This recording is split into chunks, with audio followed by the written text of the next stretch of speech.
Hello hi dear friends. ഇന്നത്തെ recipe ഒട്ടും സമയമില്ലാത്തവർക്ക് വേണ്ടിയിട്ടാണ്. പെട്ടെന്ന് 2-3 മിനിറ്റ്സ് ഉണ്ടാക്കിയെടുക്കാൻ പറ്റുന്ന ഒരു ഈസി സാമ്പാറും നല്ലൊരു ഹെൽത്തി ഇഡ്ഡലിയുമാണ്. അപ്പൊ എല്ലാവരും തയ്യാറാക്കി നോക്കണം. റെസിപ്പി ഇഷ്ടമായിട്ടുണ്ടെങ്കിൽ ചാനൽ സബ്സ്ക്രൈബ് ചെയ്യാൻ മറക്കരുത്. നിങ്ങളുടെ വിലയേറിയ അഭിപ്രായം അറിയിക്കണേ. അപ്പോൾ നമുക്ക് ഒട്ടും സമയം കളയാതെ നമ്മുടെ റെസിപ്പിയിലേക്ക് പോകാം. Keep on watching guys. വളരെ പെട്ടെന്ന് സിമ്പിൾ ആയിട്ട് ഉണ്ടാക്കിയെടുക്കാൻ പറ്റുന്ന ഒരു ഈസി സാമ്പാറും നല്ല ഹെൽത്തി ആയിട്ടുള്ള ബീട്രൂട്ട് ഇഡ്ഡലിയുമാണ് ഇന്നത്തെ നമ്മുടെ ബ്രേക്ക്ഫാസ്റ്റ്. വളരെ സിമ്പിൾ ആണ്, നല്ല ടേസ്റ്റിയാണ്. ഈ ഒരു ഇഡ്ഡലി നല്ല സോഫ്റ്റ് ആണ് കേട്ടോ. അപ്പൊ എല്ലാവരും തയ്യാറാക്കി നോക്കണേ. ഞാനൊരു ഇഡ്ഡലി മാവ് എടുത്തിട്ടുണ്ട്. നമുക്കൊരു 1/2 ടീസ്പൂൺ ഉപ്പ് ചേർത്ത് കൊടുക്കാം. എന്നിട്ട് നന്നായിട്ട് ഇളക്കിയെടുത്ത ശേഷം ഞാനിവിടെ ബീട്രൂട്ട് ഒന്ന് അരച്ചെടുത്തിട്ടുണ്ട്. ഒരു ഹാഫ് ബീട്രൂട്ട് കേട്ടോ. ഒരു വലിയ ബീട്രൂട്ട് ആണെങ്കിൽ പകുതി ഒന്ന് അരച്ചെടുക്കണം. ഒരു ഇത്തിരി വെള്ളവും ചേർത്ത് അരച്ചെടുത്തിട്ടുണ്ട്. ഈ അരച്ചെടുത്തതിന്റെ ജ്യൂസ് അല്ല, അരച്ചെടുത്ത് തന്നെയാണ് ഈ ഒരു ദോശമാവിലേക്ക് ചേർത്ത് കൊടുക്കുന്നത്. എന്നിട്ട് നന്നായിട്ടൊന്ന് ഇളക്കിയെടുക്കാം. അപ്പൊ നല്ലൊരു ബീട്രൂട്ടിന്റെ കളർ വരും, പിങ്ക് കളർ വരും കണ്ടോ. ഇത് നന്നായിട്ട് ഇതുപോലെ ഒന്ന് ഇളക്കിയെടുത്ത ശേഷം നമുക്ക് റെസ്റ്റ് ചെയ്യാനായിട്ട് ഒന്നും മാറ്റി വെക്കേണ്ട. ഇളക്കിയെടുത്ത ശേഷം അപ്പൊ തന്നെ നമുക്ക് ഉണ്ടാക്കിയെടുക്കാം. നന്നായിട്ട് കളർ വന്നിട്ടുണ്ട്. അപ്പൊ ബീട്രൂട്ട് അരച്ചെടുക്കുമ്പോൾ ഒരുപാട് വെള്ളം ചേർത്ത് കൊടുക്കരുത്. ആ ഒരു ദോശമാവിന്റെ കൺസിസ്റ്റൻസി ആയിപ്പോവും. ഇഡ്ഡലി കുറച്ചുകൂടെ തിക്കല്ലേ, ഈ ഒരു കൺസിസ്റ്റൻസിയാണ് വേണ്ടത്. ഇഡ്ഡലി സ്റ്റീമർ നന്നായിട്ട് സ്റ്റീം വന്നിട്ടുണ്ട്. നമുക്കിത് ഉണ്ടാക്കിയെടുക്കാം.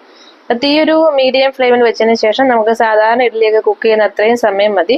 ഒരു 10 മിനിറ്റ്സ് ഒക്കെ ആകുമ്പോഴത്തേക്കും പെട്ടെന്ന് ഇത് റെഡി ആയിട്ട് വരും. ആ ഒരു ബീട്രൂട്ടിന്റെ സ്മെല്ലോ ആ ടേസ്റ്റോ ഒന്നും നമുക്ക് അറിയത്തില്ല. നമുക്ക് അടച്ചു വെച്ചത് കുക്ക് ചെയ്യാം. അപ്പൊ ഞാൻ അടച്ചു വെച്ച് കൊടുക്കുകയാണ് കേട്ടോ. ഒരു മീഡിയം ഫ്ലെയിമിൽ വെച്ചിട്ട് കുക്ക് ചെയ്താൽ മതി. ഇപ്പൊ നമ്മുടെ ബീട്രൂട്ട് ഇഡ്ഡലി റെഡി ആയിട്ടുണ്ട് കേട്ടോ. നല്ല കളറിൽ വന്നിട്ടുണ്ട്. അപ്പൊ ബീട്രൂട്ടിന് പകരം നിങ്ങൾക്ക് ക്യാരറ്റ് ആകുമ്പോൾ ഒരു ഓറഞ്ച് കളർ കിട്ടും. അല്ലെങ്കിൽ സ്പിനാച്ച് ഉണ്ടെങ്കിൽ നമുക്ക് അത് വെച്ചിട്ടും റെഡിയാക്കി എടുക്കാം. ഇഡ്ഡലി നന്നായിട്ട് വേവായിട്ട് വന്നിട്ടുണ്ട്. ഇനി നമുക്കൊരു 3 തക്കാളിയും ഒരു 2 സവാളയും വെച്ചിട്ട് നല്ല ടേസ്റ്റി ആയിട്ടുള്ള പെട്ടെന്ന് ഒരു 2-3 മിനിറ്റ്സ് ഉണ്ടാക്കിയെടുക്കാൻ പറ്റുന്ന ഒരു ഈസി സാമ്പാർ നമുക്ക് ഉണ്ടാക്കിയെടുക്കാം. ഇതിലേക്ക് പരിപ്പ് ഒന്നും ആവശ്യമില്ല. പെട്ടെന്ന് ഇപ്പൊ സമയമില്ലാത്തവർക്ക് ഉണ്ടാക്കിയെടുക്കാൻ പറ്റുന്ന ഒരു ഈസി സാമ്പാറാണ്. തക്കാളി ഞാൻ ഇതുപോലെ കുഞ്ഞായിട്ട് അരിഞ്ഞെടുത്തിട്ടുണ്ട്. സവാളയും ചെറുതായിട്ട് തന്നെ അരിഞ്ഞെടുത്തിട്ടുണ്ട് കണ്ടോ. ഇത് നമുക്ക് പെട്ടെന്ന് തന്നെ റെഡിയാക്കി എടുക്കാം. ഒരു നെല്ലിക്ക വലിപ്പം പുളി ഞാൻ കുറച്ച് ചൂടുവെള്ളത്തിലൊന്ന് സോക്ക് ചെയ്യാൻ വെക്കുന്നുണ്ട്. കുതിർന്ന് വരുമ്പോഴത്തേക്ക് നമുക്കതൊന്ന് പിഴിഞ്ഞെടുത്തിട്ട് നരിച്ചെടുത്ത് മാറ്റി വെക്കാമേ. അപ്പൊ നമുക്ക് ഫ്ലെയിം ഓൺ ചെയ്ത് കൊടുത്ത ശേഷം ഒരു പാൻ വെച്ച് കൊടുക്കാം. അതിലേക്ക് നമുക്കൊരു 2 സ്പൂൺ എണ്ണ, വെളിച്ചെണ്ണ തന്നെയാണെങ്കിൽ കുറച്ചുകൂടി ഒരു നാടൻ ടേസ്റ്റ് കിട്ടും. എണ്ണ നന്നായിട്ടൊന്ന് ചൂടായിട്ട് വരുമ്പോഴത്തേക്ക് നമുക്ക് ഇതിലേക്ക് ഒരു 1/2 ടീസ്പൂൺ കടുകും ഒരു 1/4 ടീസ്പൂൺ ഉലുവയും ചേർത്ത് കൊടുക്കാം. ഉലുവ ഒരുപാട് അളവ് കൂടരുതേ, ഒരു കയ്പ് ടേസ്റ്റ് വരും. ഉലുവയും കടുകും നന്നായിട്ടൊന്ന് പൊട്ടി വരുമ്പോഴത്തേക്കും നമുക്ക് കുറച്ച് ഉണക്കമുളകും കറിവേപ്പിലയും ചേർത്ത് കൊടുക്കാം. ലാസ്റ്റ് നമുക്ക് താളിച്ച് ചേർക്കേണ്ട ആവശ്യമൊന്നുമില്ല.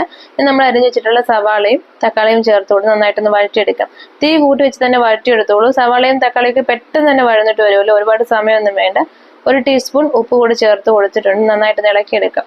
അപ്പൊ നമ്മൾ സാധാരണ പച്ചക്കറി ഒക്കെ ആകുമ്പോൾ സാമ്പാർ ഉണ്ടാക്കിയെടുക്കാൻ ഒരു ഇത്തിരി സമയം എടുക്കും. ഇതൊരു പെട്ടെന്ന് ഒന്ന് ആവി അടിക്കുമ്പോഴത്തേക്കും തന്നെ റെഡി ആയിട്ട് വരുന്ന ഒരു ഈസി റെസിപ്പിയാണ്.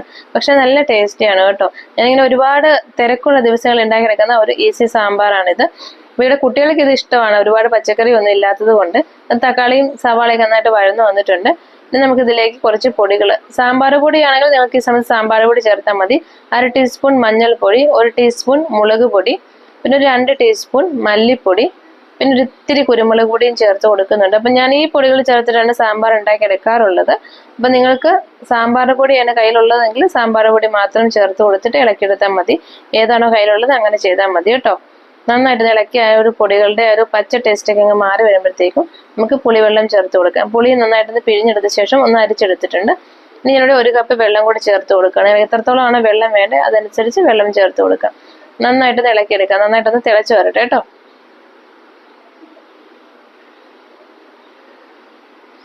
ഇനി ഞാനിവിടെ 1 ടീസ്പൂൺ അരിപ്പൊടി, ഇടിയപ്പമൊക്കെ ഉണ്ടാക്കുന്ന അരിപ്പൊടി എടുത്തിട്ടുണ്ട്. അതിലേക്ക് ഒരു ഇത്തിരി വെള്ളം കൂടെ ചേർത്ത് കൊടുത്ത് നന്നായിട്ടൊന്ന് മിക്സ് ആക്കി എടുത്ത ശേഷം നമുക്ക് ഈ ഒരു സാമ്പാറിലേക്ക് ചേർത്ത് കൊടുക്കാം. നമ്മളിതിലേക്ക് പരിപ്പ് ചേർത്തിട്ടില്ലാത്തത് കൊണ്ട് നന്നായിട്ടൊന്ന് കുറുകി വരാൻ വേണ്ടി, നല്ലൊരു കുറുകിയിട്ടുള്ള സാമ്പാർ കിട്ടാൻ വേണ്ടിയിട്ടാണ് ഈ ഒരു അരിപ്പൊടി ചേർത്ത് കൊടുക്കുന്നത്. അരിപ്പൊടി ചേർത്തൊന്നും ഒരു അരിപ്പൊടി ടേസ്റ്റ് ഒന്നും വരത്തില്ല.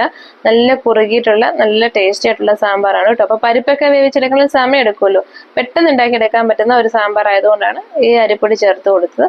അപ്പൊ നന്നായിട്ടൊന്ന് തിളച്ചു വന്നിട്ടുണ്ട്. പെട്ടെന്ന് തിളയ്ക്കാൻ വേണ്ടിയിട്ടാണ് ഞാൻ മൂടി വെച്ച് കൊടുത്തത്. ഇനി നമുക്ക് ഇതിലേക്ക് കുറച്ച് മല്ലിയില കൂടെ ചേർത്ത് കൊടുക്കാം. അപ്പൊ ഇത്രയേ ഉള്ളൂ, വളരെ ഈസി ആയിട്ട് ഉണ്ടാക്കിയെടുക്കാൻ പറ്റുന്ന നല്ല ടേസ്റ്റി ആയിട്ടുള്ള ഒരു സാമ്പാറാണ്. അപ്പൊ ഇതുപോലെ നിങ്ങൾ സാമ്പാർ ഉണ്ടാക്കി നോക്കിയിട്ടില്ല എന്നുണ്ടെങ്കിൽ ഉണ്ടാക്കി നോക്കണം. നിങ്ങളിൽ ഒരുപാട് വെജിറ്റബിൾസ് ഒന്നും കയ്യിലില്ല, അല്ലെങ്കിൽ സമയമില്ല, അങ്ങനെയൊക്കെയുള്ള ഒരു സാഹചര്യത്തിൽ ഉണ്ടാക്കിയെടുക്കാൻ പറ്റുന്ന വളരെ ടേസ്റ്റി ആയിട്ടൊരു സാമ്പാറാണ്. കുറച്ച് കായത്തിന്റെ പൊടി കൂടി ചേർത്ത് കൊടുക്കുന്നുണ്ട്. നന്നായിട്ട് ഇളക്കി എടുത്ത ശേഷം നമുക്ക് സെർവ് ചെയ്യാം. അപ്പൊ ഇത്രയേ ഉള്ളൂ നമ്മുടെ ഈസി ടേസ്റ്റി സാമ്പാർ. നമുക്ക് ഇഡ്ഡലിയുടെ കൂടെ പെട്ടെന്ന് തന്നെ സെർവ് ചെയ്യാം. അത് ഇഡ്ഡലിയൊക്കെ എടുത്തിട്ടുണ്ട്. ഇഡ്ഡലി നല്ല സോഫ്റ്റ് ഇഡ്ഡലിയാണ്, നല്ല ടേസ്റ്റി ആയിട്ടുള്ള സാമ്പാറാണ്. അപ്പം ഇതുവരെയും ഇങ്ങനെ ഒന്ന് ഉണ്ടാക്കി നോക്കാത്തവര് ഉണ്ടാക്കി നോക്കണം. കുട്ടികൾക്കൊക്കെ ആകുമ്പോൾ കളർഫുൾ ആയിട്ട് ഫുഡ് കൊടുക്കുന്നത് വളരെ ഇഷ്ടമായിരിക്കും അല്ലേ. ഞാൻ കുട്ടികളുടെ ചെറിയ പ്രായമായിരുന്ന സമയത്തൊക്കെ ഇതുപോലെ ഇഡ്ഡലി ഉണ്ടാക്കി കൊടുക്കുമായിരുന്നു. അപ്പൊ ക്യാരറ്റ് അരച്ചിട്ട് ഉണ്ടാക്കും, പല കളറിൽ ഉണ്ടാക്കിയെടുക്കും. അപ്പൊ പല കളറാകുമ്പോൾ പല കളറുള്ള ഇഡ്ഡലി കഴിക്കാൻ കുട്ടികൾക്ക് ഇഷ്ടമായിരിക്കും. അപ്പൊ കൊച്ചു കുട്ടികളൊക്കെ ഫുഡൊക്കെ കഴിച്ച് തുടങ്ങിയിട്ടുള്ള കുട്ടികൾക്ക് കൊടുക്കുകയാണെങ്കിൽ അവർക്ക് ഈ കളർ കണ്ടിട്ട് കഴിക്കാൻ ഇഷ്ടമായിരിക്കും. അപ്പൊ വലിയ കുട്ടികൾക്ക് കഴിച്ച് ശീലിപ്പിക്കണം. ഇതൊക്കെ അവർക്ക് ഇഷ്ടപ്പെടും. ആ ടേസ്റ്റ് ഡിഫറൻസ് ഒന്നുമില്ല.